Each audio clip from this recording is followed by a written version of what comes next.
Welcome to the Music Ed Matters podcast. I'm your host, Dr. Emily Williams Birch, and this podcast, it exists for you. Whether you're a music lover, an educator, a choir member, each week we bring guests to the show to help explore what matters in music.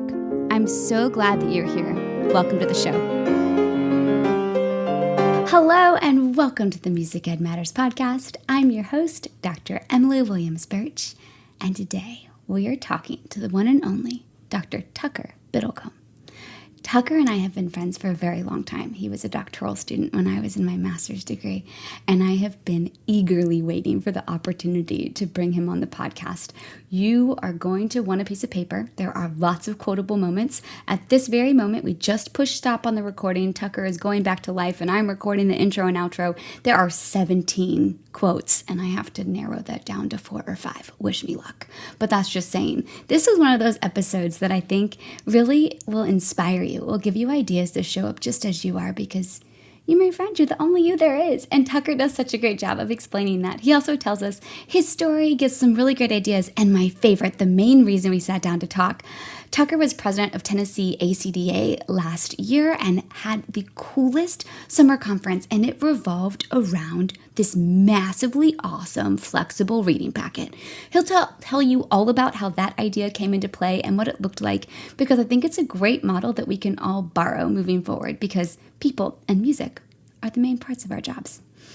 This episode is brought to you by our friends at Kaleidoscope Adventures. There's still time to join Alex Gardner and I the first weekend in June as we have the awesome Songs and Sand Festival in Myrtle Beach. There will be rehearsals for singers and personal professional development for the teachers. It's going to be great based on our latest book, The Business of Choir, which is so cool. Y'all, my mom got her copy yesterday. She's adorable. She's reading it. It's awesome. Anyway, so that book is available and that event with Kaleidoscope Adventures happening the first week in June.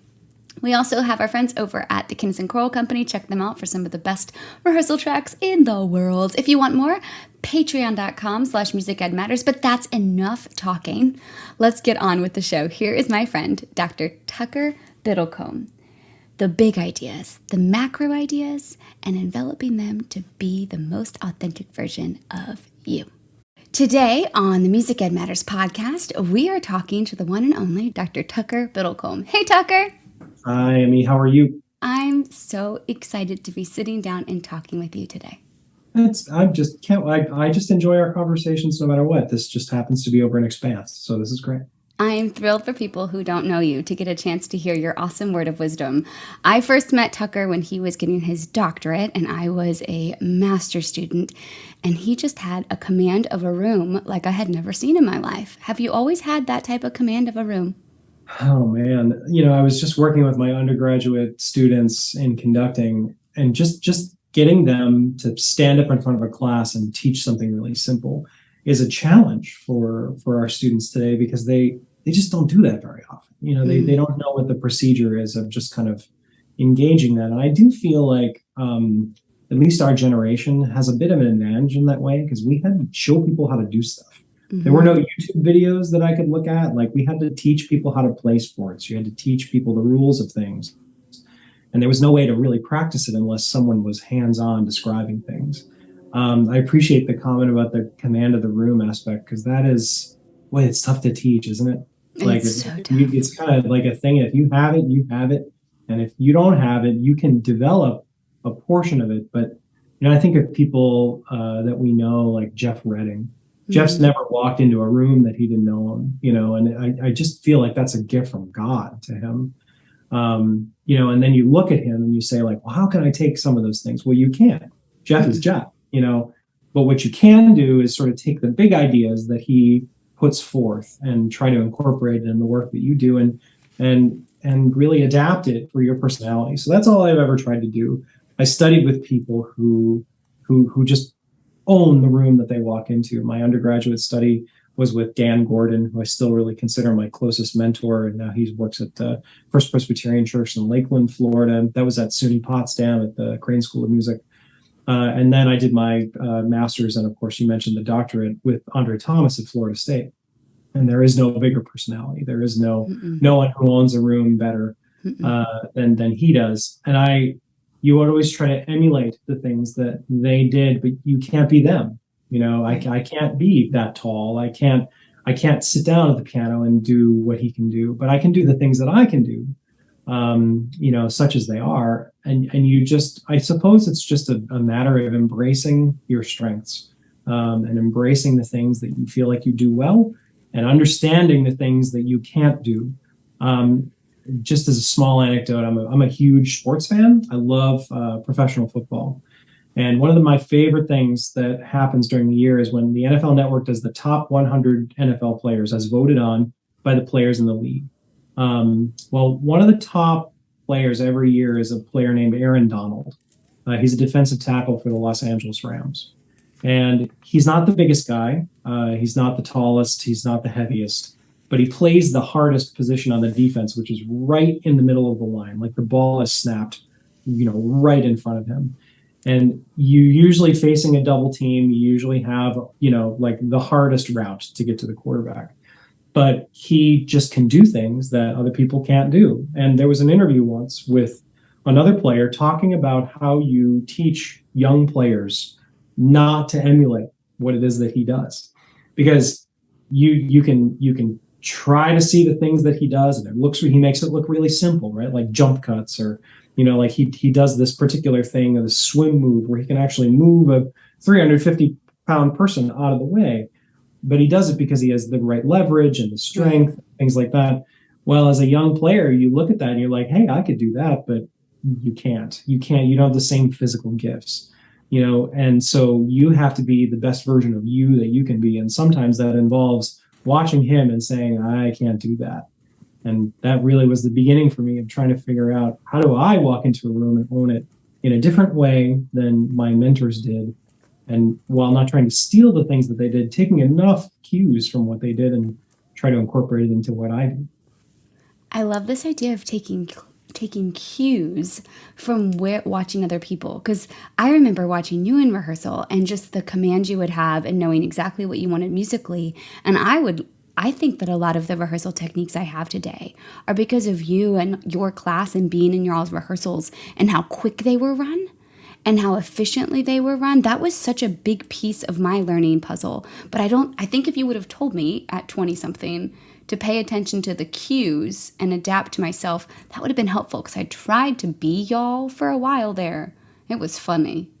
We were really, really blessed to go to school with some incredibly talented people and people who had honed their skills. That's another thing about graduate school, is I'm seeing more and more people go to graduate school who have never taught or never worked in our world in a significant way. And while your talent will shine through and all of that is great, and if you need to go to school, go to school. Like we're here for it. But it was really, really obvious to tell who had worked even a little bit, and who hadn't, who had just come from undergraduate school, because you have all of these intentions, you have all these things that you want to try. But if you've taught even for 3 or 4 years, you just have a different sort of routine level. And everybody that we worked with had some kind of experience and brought that to the table. I remember I was the teaching assistant for choral union at Florida State, which, that is where all the master's students and the doctoral students conduct. It's a volunteer choir, made up of some music majors and non-music majors. And Dr. Thomas would sit back there and, make notes and scowl at you. And, and I remember we bought a clock, like a clock that you could see, a countdown clock. And it was like a shot clock, for basketball. And we disabled the horn, because normally when a shot clock goes down, it goes like, and we had to disable the horn. But the clock would tick down. And I think so it was 7 minutes, right? You got 7 minutes in choral union. I can't imagine having 7 minutes to do something now. I'm just so out of shape in that way. But at that time, I was just seeing this. It wasn't a competition. I wouldn't call it that, because that was one of my favorite things about where we went to school, is that the competition wasn't very cutthroat. When somebody else did something well, I think we were all really happy for them. Yes. But we were all, there was this unspoken competition of like, who can get more done in 7 minutes, or how creative can you be in 7 minutes and still get the thing done? How few words can I say in this instruction? And that's the best kind of competition, when everybody's kind of taking the things that they've all learned. So we iron sharpens iron, and I feel like that was our experience. And, even knowing you the way that I do now, I could see echoes of the kind of director that you are going to become, just because what you were able to bring to them, even in a short period of time. You see the body language of everyone in the room change. You just feel this difference of energy. And Choral Union was the ultimate arbiter of your personal aura and how it affected everyone in the room. Somebody could come in, and remember, you don't have to be overly enthusiastic and engaging. Engaging doesn't mean loud. Right. Engaging is engaging. And I can remember some people came in and just created this smooth aura. I'm thinking of somebody like Andrew Manier. Everybody who watches this podcast is going to know who Andrew Manier is. Andrew's one of the best choral directors in the country. And he doesn't follow any of the exciting rules that I think a lot of people think choral conductors have to be. Andrew has incredible ears. He has impeccable pacing and timing. He just is able to describe to people what's the most beautiful and efficient way to sing. And I love the fact that he would get up there, and then Redding would get up there, and then, like all these different personalities and people, and we would just create this amalgam, this wonderful cornucopia of skills. And like you said, we just take our little pieces from everybody, and we put it into what we do. We use it as cues to make ourselves our best selves on the podium and off the podium. Tucker, how did you get into choir world? I was a late ad. I was an orchestra kid for a really long time. I played the cello. Took piano lessons for a while, and I quit around the same time as every other Gen X kid did. I self-taught on the guitar. I learned to play chords so girls would come near me. That was helpful. Did you carry the guitar around as a girl magnet? High school Tucker was an interesting cat. Let's just put it that way. But as a cellist, I had a school instrument. I was a New York music kid, right? Now everybody in New York gets a rented cello. Mm-hmm. I've been teaching in the South for a while, and the music programs don't necessarily have the resources because we don't pay the same kind of school taxes. So I had a rented cello all through high school. And I was even considering majoring in maybe, double majoring in cello, something like that. But I realized it might be good to have my own instrument, and I just never had my own instrument. Right. So I started singing tangentially in middle school. They do a lot of show choir and things like that. I, of course, got into it with doing musicals, but I didn't really get serious about singing until my junior year of high school, maybe senior year of high school. And I did an all-state back in the late 20th century with the person who I decided. Hold on, that's the 1990s for people who are like, I didn't process that. Late 20th century. And I stole that from Scott Lehman, by the way. I love that. Shout out to Scott. And I worked with Andre, and Andre Thomas was my all-state conductor. And I can still remember things about that really inspired me, so much so that when I went and conducted my first all states, I tried to emulate those things, and again sort of take those cues and embed them into what I did. But again, that was my first understanding of I can't be him, and I have to be me. I've got to find ways that I can engage that part of myself and be authentic to myself. But that was it. That all state was it for me. I just I was hooked after that. And, moving into college and singing in college, I wanted to be an opera singer. And I have some chops. I probably could have hung around for a little while.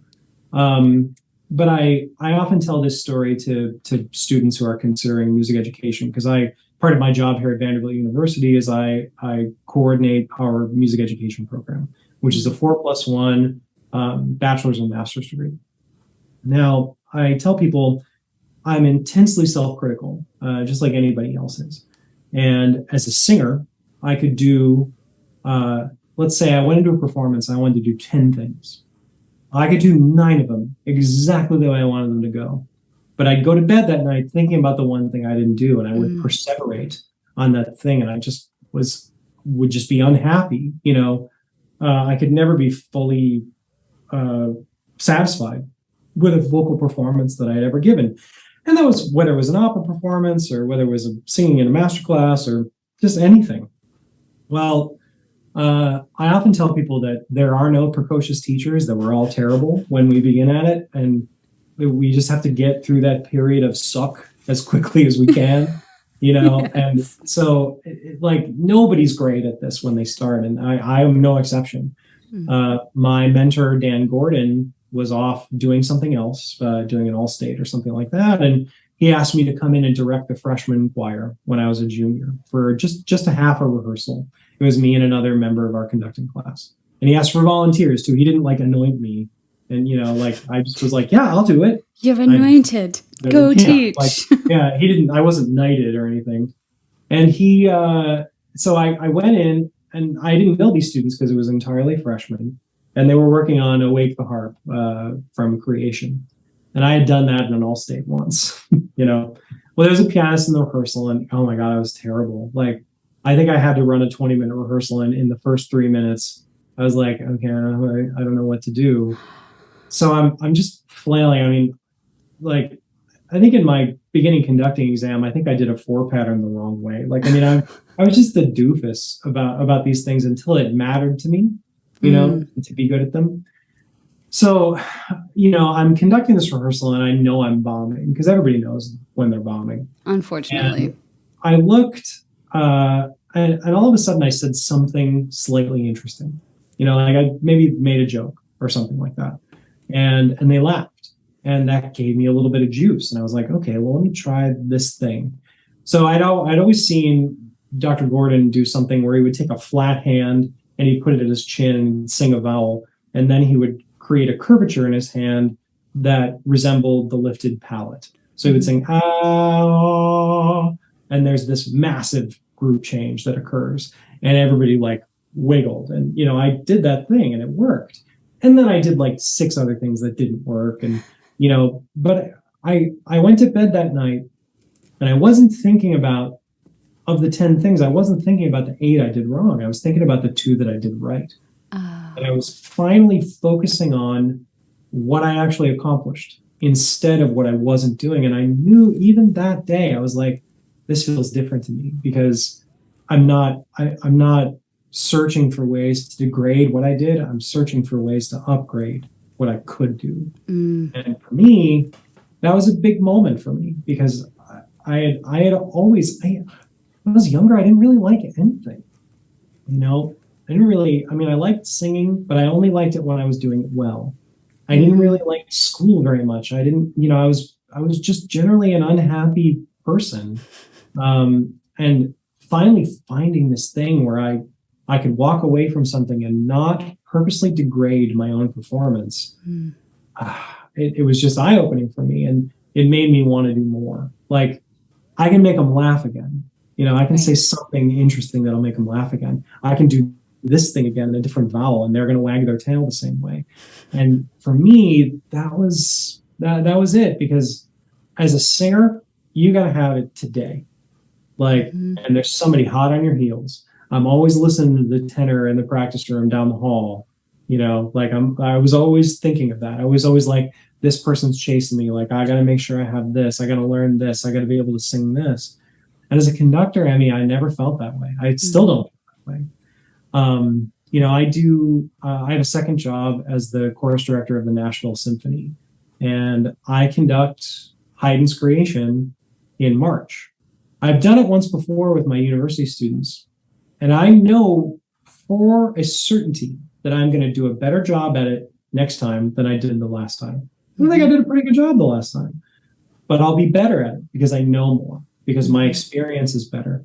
As a singer, it's not necessarily so. As a 45-year-old tenor, if I'd sung it 10 years ago, I would have been better. And there's nothing I can do as a 45-year-old tenor to bring that back. It's just like a 19-year-old soprano trying to compete with a 24-year-old soprano. You just can't do it.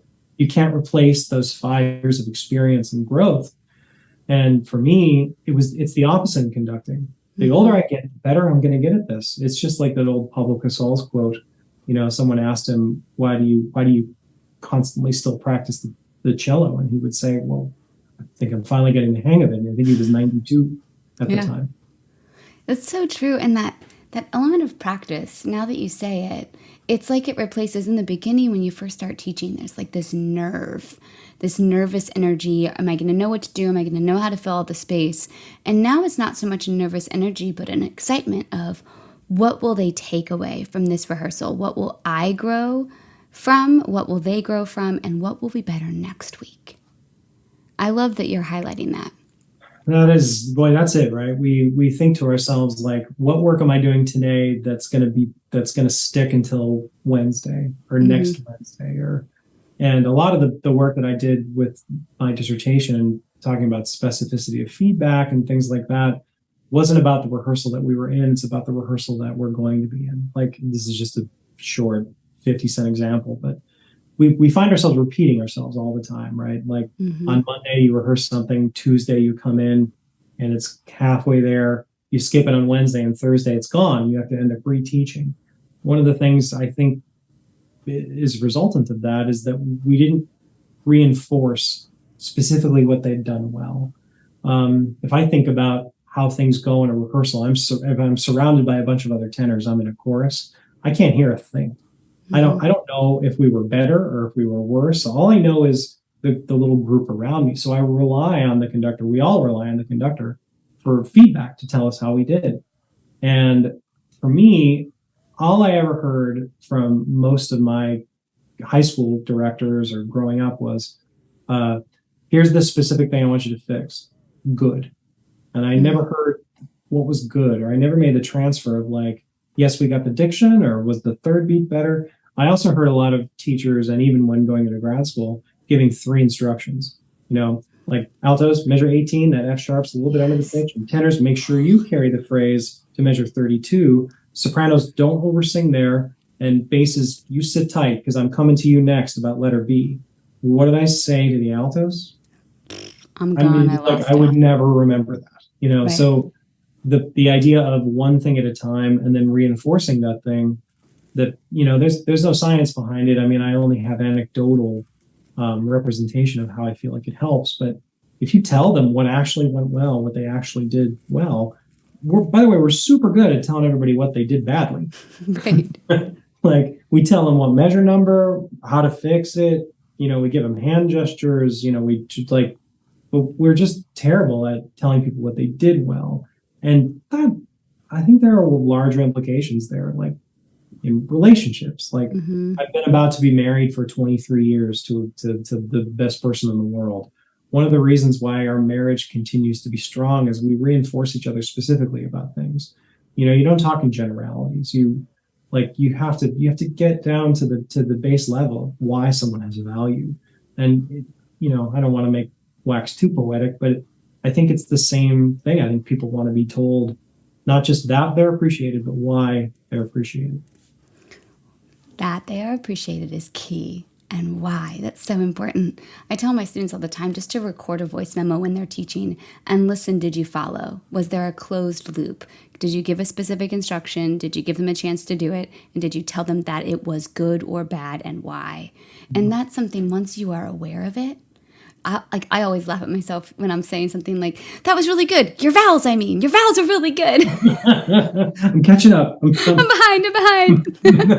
But they always laugh at me too, because they know that's what I'm doing, and they get to know your personality. And I like what you're saying in that no one has to be Tucker. No one has to be Emmy. They need to be their very own self. But you can take cues and ideas and kind of swallow them into you and live them authentically. We also should never feel the need to cite people. Like, if I can remember stealing a lot of some of the things that I did from Chris Ospas, who's now at TCU. And Chris is a wonderful choral director. He's just got this gentle, beautiful disposition, but he would get a little intense sometimes. And he would, in the midst of a rehearsal, he would get kind of choppy with them, and he'd stop and say, I'm not angry at you. I'm just very intense about this. And everybody would chuckle. I think I took that and I used it for 10 years. Because when I'm in rehearsal, like I can get scary. I mean, I'm not yelling at them or things like that, but just the intensity and with which I go after things. I think not every personality is going to enjoy that. Right. But if I had cited Chris every time, my friend Chris Osbos says, right. Like if you heard something that Robert Shaw said, don't cite it. Just take it, call it your own, absorb it into your own self. Like I just don't believe in the credit earning that we do as conductors. It doesn't make a difference. Like if you see something that somebody did and you want to use it, take it. Jeff Ames is not going to care about that. Yeah. Craig Hella Johnson's not going to mind if you use, his sort of cradle conducting technique. Like the innovators in our world innovate. It's their job to innovate. It's our job to see those things and say, how can I better affect my singers through this experience? The only thing we shouldn't pick up is that Robert Shaw shoulder roll in the conducting. Nobody should ever do that. We'll just keep that. But you can cradle. You can cradle through the cradle. I love it. The innovators are in our world to innovate, and we are there to soak it in and take it. I always like to tell my students, nothing we're doing is reinventing, like is brand new. Everything has been done before. And just because someone else has done it doesn't mean you can't. Because you, in and of itself, you doing it is a whole new experience. Because there's no one else like you. Even repertoire, you've heard a certain way. Like I can remember one of my favorite pieces for maybe a high school freshman choir, or even a pretty decent middle school mixed choir, is Tres Cantos by Marcos Laita.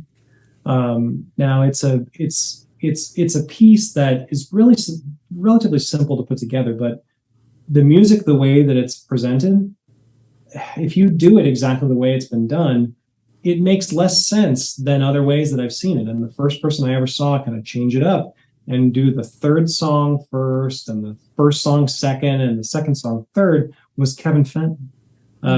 Kevin just kind of rearranged it, joined them together in a different way. And I just saw that piece completely differently. Now, when I bought that piece, I'm not going to say, well, I can't do what he did, because it's not stealing. Like it's the first experience for them. Here's another example. And I feel no negative feelings like saying this, that I did it, because I've seen a couple other of my friends do it.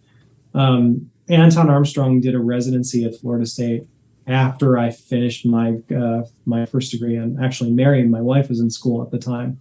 And he came in and covered a big portion of Andre's sabbatical. And they did the Keith Hampton Amazing Grace. Just this great, and if you don't know that piece, it's a great sort of piano reduction of true gospel style. And it's just really beautifully voiced. Well, there's this pause at the big apex of the music, where Anton kind of takes his arms out and he says, sing it, and the choir just, and it's on the last verse and they really go crazy. Well, I saw a video of one of my colleagues who I'd gone to school with, who was in that choir, and he's conducting Amazing Grace. He gets to the same spot and he wails, sing it. And the choir reacted exactly the same way. I'm not going to call him and say, like, you shouldn't be doing that. That wasn't your idea. Doesn't make a difference. Good ideas are good ideas. It's Anton Armstrong's job to innovate, to inspire the people around him. And it's our job to listen to those things, to take that cue and to envelop it into what we do. And if it ain't broke, don't fix it. Use it the same way. If you really want to do a confession afterwards and say, I really saw Andre Thomas do this thing and I just did, fine, do it afterwards. But don't ruin it and tell them beforehand. Just make it yours and stop citing everyone. I love it. For giving the freedom to move forward. Mm-hmm. Speaking of which, I shall cite the fact that I was at your summer conference this past summer in Tennessee ACDA. And that's kind of what sparked this conversation, because I walked away from that event with my just personal cup so overflowing with ideas. I felt like I was reminded how to be an excellent teacher. I felt excited to get back into rehearsals. Can you tell people a little bit about maybe the I almost want to say the framework of that. It was just a really unique conference, and I'd love to talk about it. Well, I really appreciate that. That's great to hear. And of course, the first step to making a successful conference is bringing in really fantastic clinicians. And I mean, of course, you were one of those, and the other was Brandon Boyd. And it's funny, we all are kind of looking for, like, you know, the E. Feelys or the, you know, like the names that we know, because and they're wonderful, you know, like they're absolutely wonderful. But there are a lot of wonderful people out there, and sometimes bringing in people who may know the clinicians less, or those clinicians who maybe aren't as well known, it's almost a better surprise to learn something from someone who you didn't necessarily walk in the door thinking they're going to change my life today. Like, I can't imagine being E. Feely having to walk into every room and change every life in the room because that's what you were paid to do, you know? Right. So I love going to conferences, but going to conferences means something different for me than it does mean for a lot of different people. And I don't feel bad about this because this is just my new reality, right? So we live in Nashville, Tennessee. It's one of the more expensive cities in the country now. Like, you can't get a hotel night for under $200. Like, I mean, it's an expensive city, and it's a tourist attraction. So it's hard for conferences to come here, right? So it's even hard to bring guests. Like, it's just tough to put people up. So I never get to see my friends. I never get to see the people I went to school with. I never get to see the you know, one of my best friends is Michael Hannawalt, taught at Wichita State, now is at Florida State doing the graduate program. Like, I get to see Michael maybe once a year. I teach down the street from my friend Jeff Ames, and I maybe only see him 4 times a year. Like, so going to a conference is my time to do 2 things: see my friends and hear good music. Don't get me wrong. I've attended sessions. I've attended excellent sessions. You know, there are the movements going on in choral music right now. I think you have to keep your finger on the pulse of those things. It's usually, and this is my bias, don't let it be yours, but on the first day I'll go to a few things, and then I run into my friends, and we have to spend time together. We have to see each other. So what we end up doing is we end up going to the concerts, and that is my reading session. To see the concerts, to see great performances of repertoire that I know, repertoire that I don't know. Like, for example, anytime the Atlanta Sacred Chorale is on a conference program, I'm like, I got to see what Eric programmed, because he's the most brilliant programmer I know. He'll always find some weird arrangement of something that I had forgotten that even existed. He's like, oh my God, he's right. That's the greatest piece ever. And so that's my masterclass. That's my, that's where I'm going to learn. That's my reading session. That's where I'm going to learn the most about music. So we all go together. We go to the concerts. We watch everything. We, of course, talk to each other and build up the people on stage, and also talk about things that we've done, maybe things we do differently. That's the best part of this. We just never get a chance to do that. So for me, I wanted to build a conference that was built around the things that I value when I go to conventions, which is people and singing and music. Now, I know that seems really silly because, of course, we're choir directors, and what else do we do besides people and singing? But you really can get into the weeds there, and you lose a little bit of that adventure.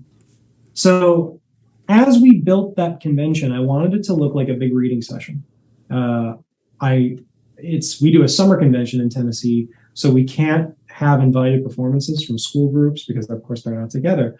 But I insisted that we had to have a musical performance. So I had my assistant conductor for the Nashville Symphony conduct the Bluegrass Mass, Carol Barnett's Bluegrass Mass. We brought in a great band from Nashville, and, people got a chance to hear that.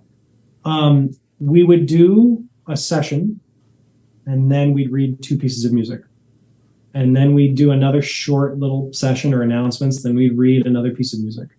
And then we'd break up for guest sessions from our choral directors who are members of Tennessee ACDA, things that they wanted to present. But they had to select from a larger kind of packet of music, a piece to cover and interweave into their presentation somehow.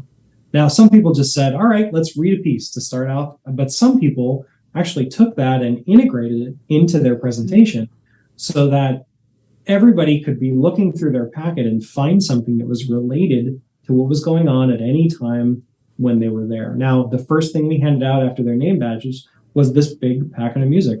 And it was a physical packet of music. It wasn't like a J.W. Pepper book.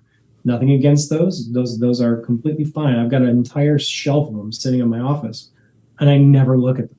Mm-mm. What I do have is a huge filing cabinet that's my holding file of my personal stuff, and I go through that all the time because I can separate it. So I was important to me that they had a physical copy of a piece of music when they walked in.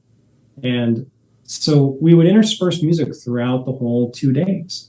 And an hour didn't go by where we weren't reading 2 or 3 pieces. Mm-hmm. We were lucky enough to bring in Roland Carter to do, a workshop on one of his pieces. Which was so cool. It was just so interesting to hear people talk about their own stuff. Mm-hmm. But it's different when they come in and do a session for division where they're just talking about things and playing recordings. Here, we're the choir, we're the reading session. We are a portable, we're a portable classroom. Yeah, as a chorus, and we bring that music wherever we go. We have such a great advantage over our band and orchestra colleagues is we have our instrument as part of us. We can use it anytime we want. So for me, building that convention was first choosing a great packet of literature. I really leaned on our repertoire and resources chairs for that. They each gave me some selections of some things that they had personal experience with, not things that, I saw this in a packet once, or I asked them, only give me pieces that you've done and give me a paragraph about it, like just an anecdotal. It helped with teaching intonation, or it helped with equalizing the O vowel, or, this piece, this busto piece really teaches about that sixth and eighth, to the seventh and fifth harmony and that Spanish music feeling, and it taught specific things. So we first had to choose the packet. We chose the packet and then we picked the conference. Mm-hmm. We sort of picked the music first because any reading session, you can walk into there and if you come out with 2 pieces that work, it was a reading session well spent. Right. And my hope was that at least maybe 5 or 6 pieces out of that packet went into everybody's pocket and they could use them the way that they wanted to use it.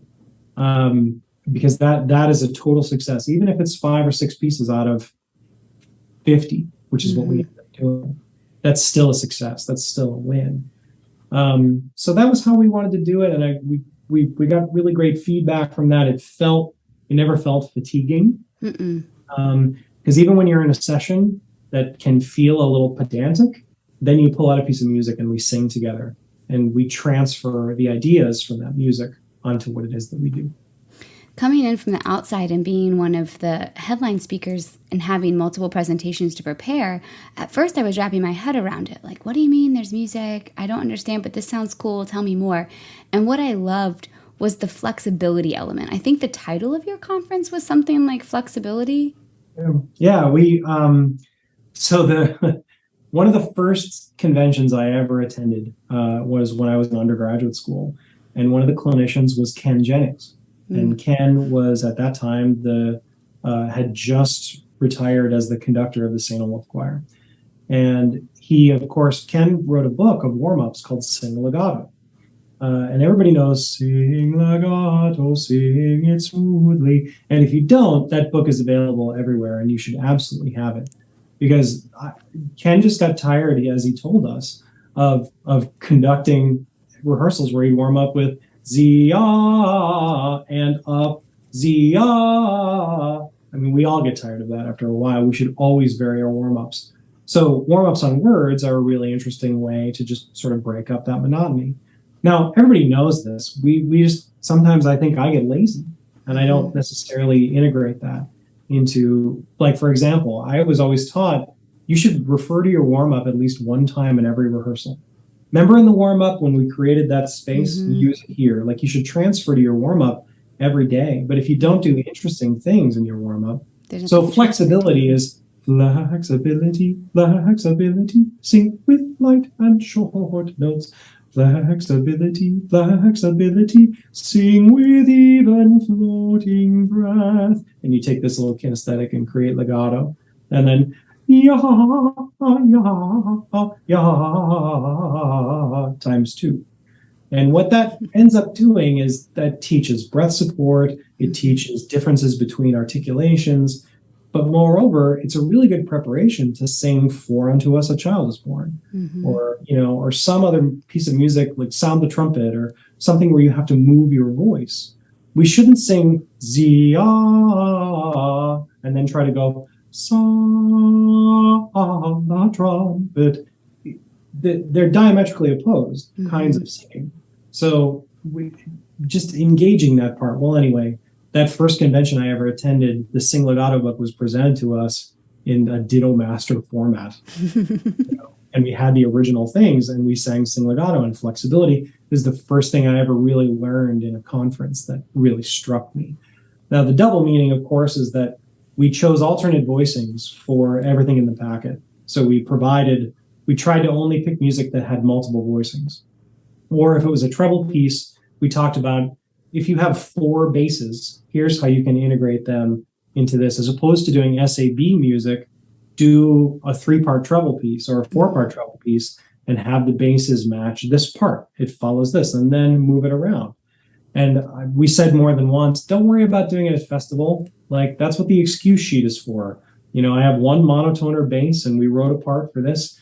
Nobody's going to ding you because you made a good choice for your students. And if they do, it's easy to write off as just, I just think it's short-sighted judging. Yeah, they're not taking the cues and doing what's best for the students in the room. I loved that whole flexibility part. And I think I have 7 different songs from that packet that I am using at different things over the next season, because it was so useful well, here's a great way to teach it. We were taught in those sessions. It wasn't just a reading session. It was a teaching session. And it was fun to see all these different people from Tennessee get up and lead these sessions from warm up to learning that just reinvigorated you with the process of teaching being so much fun. That's the other thing that I feel like we do that a lot of people do. You should always lean on your membership for their expertise and the things that they do well. But you also, when you bring in a clinician and you bring in somebody for a day or 2 days, it doesn't matter how good anybody is. After a while, hearing the same message from the same person is difficult to absorb. Mm-hmm. So we did these little sort of mini presentations where people would do 30 minutes on something that they, had brought in, or even having our membership get up and direct the pieces that they chose for the packet. Or even some of them are just good directors, and I handed them a piece 2 weeks before and said, learn this and present it and figure out a way to integrate it into what we do. And just seeing a variety of people getting up all the time, it also it gives you confidence in your own region. Yeah, there are really good people here. And it's not just the university directors. It's not just the 2, star high school directors. When a middle school choir director gets up and sort of engages everybody and gets everybody going, you remember, like, oh yeah, that's right. Anybody can be really good at this. Mm-hmm. They don't necessarily have to, they don't have to follow the rules of being a great choral director. It just goes back to, Andrew. Andrew's one of the best choral directors I know, and his delivery is very consistent. It's just because he does stuff so well. And the quality of what he does, that's why his choirs always sound fantastic.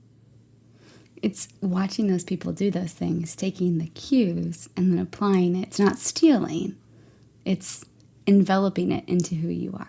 We're all in this together. If we start claiming territory over things, I think we're really in trouble as a profession. Like we all, if I have a good idea and you see something that I do, take it. Mm-hmm. Take it, enjoy it. If you want to know more about it, email me. I'm the only Tucker Biddlecombe in the world. I'm eminently Googleable. Eminently Googleable. Don't forget the E on the end of Biddlecombe. Yeah, please. Yeah. Although Google will send you right to it. That's awesome to know. Well, just so you know, I have embedded a few different pieces in presentations since being with you, because that was such a fun part of the process of just reinventing what I had already prepared for y'all and reshaping it with a couple different pieces through the middle. That's been really fun, and I've done it at multiple conferences since then and pulled a piece of music from what they were working on, and it has changed the transferability of everything. Mm-hmm. It just makes it so usable. That's great. I mean, here's a perfect example of being able to appreciate something that somebody does, but knowing that you could never do it. This is to your listeners now. If you've ever seen Emmy's first 10 minutes of presenting, Emmy has the best opening 10 minutes of any presenter I've ever seen. No verbal, completely sort of enveloped, playing music, engaging people, making them sing, all the vowel tools, the kind of nonverbal that you're able to get across in the first bit of what it is that you're doing, it is unlike it's you and E. Feely, I think, are tied neck and neck. And I say that without hyperbole.